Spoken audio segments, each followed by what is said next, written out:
Hello friends, and welcome to Escaping the Mouse with your host, me, Breck Roll. Alright, we're going to do something a little bit different today. This is something I've known about for years and years and years. In fact, I think I first heard about it from my friend Matt. Matt, for those of you who know who Matt is my friend who lives in Hawaii, and he does his own little vlog called Island Horizon Videos. If you get a chance, check it out. He shoots just really beautiful scenic views of different beaches on the big island of Hawaii, and it's just really nice, really soothing video. And Matt's been a friend of mine for many years because he used to be married to a childhood friend of mine, and they were together for many years, and basically I knew him from the point that he got together with who would be his wife at one point. And he told me at one point about this story, and I've heard about it multiple times since then, and it actually came up again yesterday at work. My boss kind of mentioned it in passing, and it got me thinking, you know what, I've always wanted to try this myself, and I'm going to do it. So today we're going to do it, and let me explain to you what's going to happen. Now, this is an urban legend that's been floating around for some time that says that if you play the classic 1939 movie, The Wizard of Oz, and at a certain point of the movie, you start playing the classic album from Pink Floyd, Dark Side of the Moon, that the music from Dark Side of the Moon almost perfectly syncs up with what's going on in The Wizard of Oz, and to the point where people have actually questioned whether this was actually part of the plan. Now, the band Pink Floyd has been asked many times if this was the case, and they absolutely deny it. They say there's no connection whatsoever. In fact, they say Pink Floyd's Dark Side of the Moon is more a reference to The Sound of Music than anything else. But there are so many people that say that there is a connection between these two pieces of entertainment that I've wanted to always try it, and today we're going to do that. Now, I'm going to take it a step further. I'm not just going to have a DVD player and a CD player playing simultaneously. I'm actually going to drop both of these, both the movie and the music, into my video editing software, and I'm going to make a new DVD that has the movie from Wizard of Oz with the music from Pink Floyd. And let me show you how we're going to do that. So what I've done is I've extracted the movie itself from the DVD, and I'm not going to go into too many details because I had to use a little shady software to do that. Most DVDs are encrypted, and you have to break the encryption before you can do that.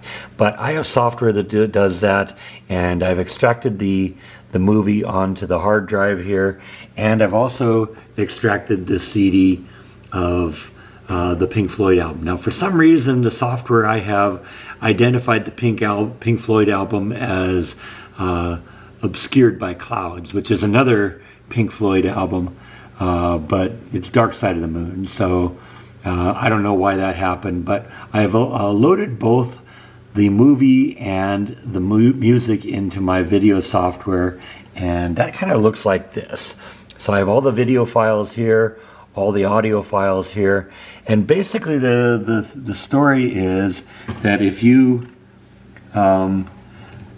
I'm going to zoom in on this here, hang on a second, zoom way in on the front of it, that if you wait for the lion to start roaring at the beginning of the movie, I'm going to zoom all the way back, the lion roars 3 times, and if you synchronize the start of Dark Side of the Moon up with the beginning of the 3rd roar, that the music will perfectly synchronize up. So what I've done is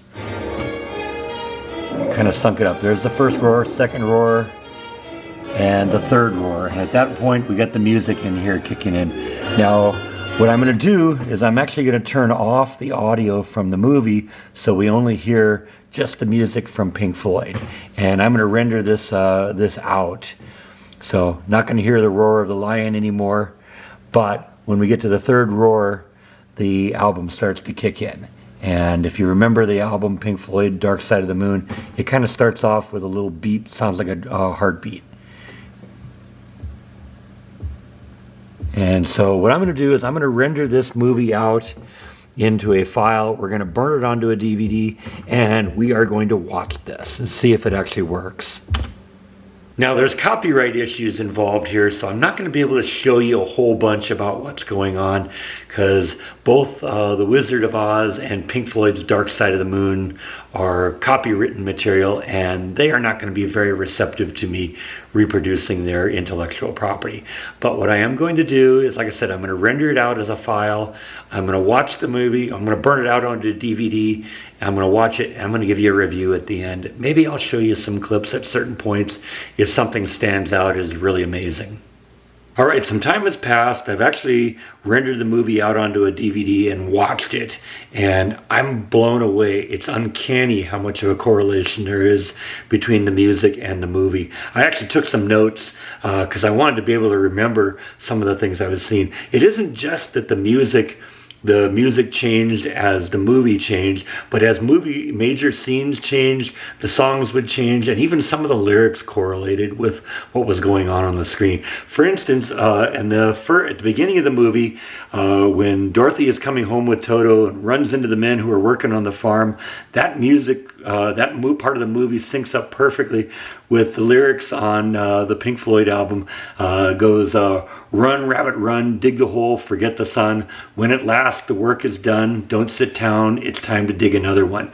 And when Dorothy is balancing on the wall of the pig pen and at one point falls into the pig pen and has to be rescued, the lyrics are and balancing on the biggest wave, you race towards an early grave. When she falls into the pig pen and is being rescued, the music changes into the intro of On the Run. And if you remember that, it's got the, where things are really starting to pick up. And that song continues all the way through the Over the Rainbow segment. Later on, we get into Time, the song Time. Everyone kind of remembers that and pay attention. Forgive me for a second. I'm kind of reading my notes I got behind the camera here. But exactly the moment when the song Time begins, that's the moment the evil neighbor comes to take Toto away. And when Toto escapes and returns back to Dorothy, the lyrics are, and no one told you when to run, you missed the starting gun. And at that point, of course, she starts deciding she's going to run away with Toto so that the evil neighbor can't come and take Toto again. And at the point where the Breathe response reprise comes in, that's when she meets Professor Marvel, the snake oil salesman, who ultimately convinces her to go home. And the lyrics on the music at the time are, home, home again, I like to be here when I can.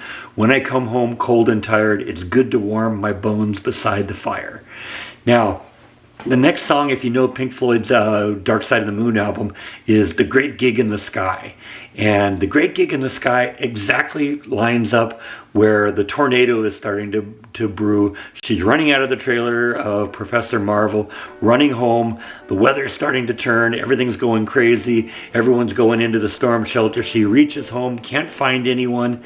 And this is the point where the tornado takes the house. She gets knocked unconscious. And for the rest of this song is her hallucination as she's kind of dreaming what's happening, where she's seeing all the characters outside the window being flown around in the tornado.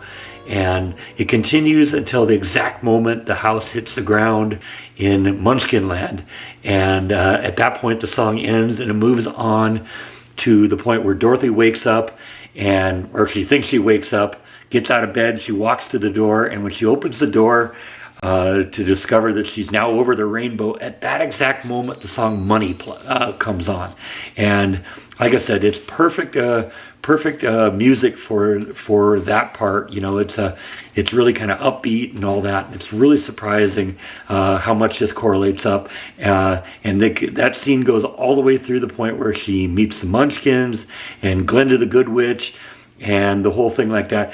And then it moves into the song Us and Them, and this is playing as Dorothy's meeting the leaders of Munchkin Land, and the song Us and Them begins playing, and it continues to the scene where she meets the Wicked Witch of the West, and ultimately ends up on her journey down the yellow brick road. Now, interestingly enough, the exact second she leaves the town and the Munchkins behind her and begins on the yellow brick road, that's the moment that they come up with a song where the song brain damage begins. And if you remember that lyric, is kind of twisted because the lyrics are, the lunatic is on the grass, the lunatic is on the grass, remembering games and daisy chains of laughs, gotta keep the loonies on the path. And this continues all the way through the point where she meets the scarecrow. And so I thought that was just really uncanny. Now there's way more to it. These coincidences go on all the way through the rest of the movie. If you ever get a chance to do it, to watch this and watch them sunk up like that, like I said, it's uncanny how much everything syncs up. And you know, I'm not sure I can honestly believe it when Pink Floyd says that there's no connection here. If there isn't a connection, it's like the greatest coincidence of all time. Like I said, if you ever get a chance to watch it, take a chance and do it. It's worth it.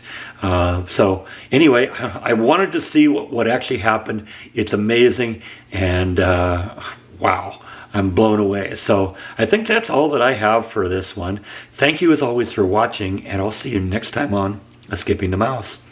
Good night.